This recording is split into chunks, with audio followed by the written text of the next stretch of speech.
Wherever you go, whatever you do, throw a little at it. Omax, Vest and Briefs. Iran மீது America மற்றும் Israel தொடர் தாக்குதல்களை நடத்தி வரும் நிலையில் இராணுவம் பதிலடியாக ட்ரோன்கள் மற்றும் ஏவுகணைகளை ஏவி தாக்குதல் நடத்தி வருகிறது. இந்நிலையில் போர் தொடங்கிய முதல் நாளே அமெரிக்காவுடன் பேச்சுவார்த்தைகளை மீண்டும் தொடங்க ஈரான் புதிய முயற்சிகளை மேற்கொண்டு வருவதாக செய்திகள் வெளிவந்தன. ஈரானின் பாதுகாப்பு தலைவர் அலி லாரிஜானி ஓமன் அமைதி பேச்சுவார்த்தை குழுவினர் மூலம் அமெரிக்காவுடன் மீண்டும் அணுசக்தி பேச்சுவார்த்தைகளை தொடங்க புதிய முயற்சியை மேற்கொண்டதாக கூறப்படுகிறது. ஈரானின் உச்ச தலைவரான தலைமை மதகுரு அயதுல்லா அலி கமேனி கொல்லப்பட்ட மறுநாளே பேச்சுவார்த்தை நடத்த ஈரான் கோரிக்கை வைத்திருப்பதாக கூறிய அதிபர் ட்ரம்ப் இதை முதலிலேயே செய்திருக்க வேண்டும் என்றும், ஆனால் ஈரான் அதிக காலம் கடத்திவிட்டனர் என்றும் தெரிவித்திருந்தார்.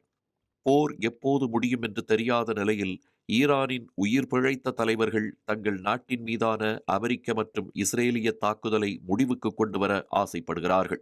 எனவே ஈரானின் உளவுத்துறை அமைச்சகத்தின் இரகசிய அதிகாரிகள் மூலம் பேச்சுவார்த்தைக்கு ஒரு வாய்ப்பை வழங்குமாறு சிஐஏவை மறைமுகமாக தொடர்பு கொண்டதாக தகவல்கள் வெளியாகியுள்ளன. இதை பொய் என்றும், இந்த தகவலை போருக்கு நடுவே ஒரு உளவியல் போர் என்றும் ஈரான் உளவுத்துறை அமைச்சகத்தின் அதிகாரிகள் தெரிவித்துள்ளனர். நடந்து வரும் போரை நிறுத்த பேச்சுவார்த்தை நடத்துவது மற்றும் அணுசக்தி திட்டம் குறித்த பேச்சுவார்த்தைகளை மீண்டும் தொடங்குவது குறித்து ஈரான் நேரடியாகவோ அல்லது மறைமுகமாகவோ அமெரிக்காவை தொடர்பு கொள்ளவில்லை என்று ஐநாவுக்கான ஈரான் தூதர் அலி பஹ்ரைனி திட்டவட்டமாக தெரிவித்துள்ளார்.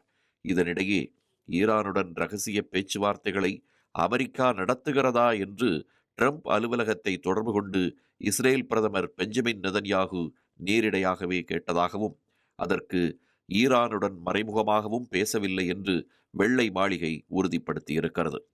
தனது அனைத்து போர் நோக்கங்களும் நிறைவேறுவதற்கு முன்பே போர் நிறுத்தம் இல்லை என்பதில் உறுதியாக இருக்கும் இஸ்ரேல் அதை அடைவதை நோக்கி வேகமாக முன்னேறுகிறது என்றே சர்வதேச அரசியல் வல்லுநர்கள் கூறுகிறார்கள்.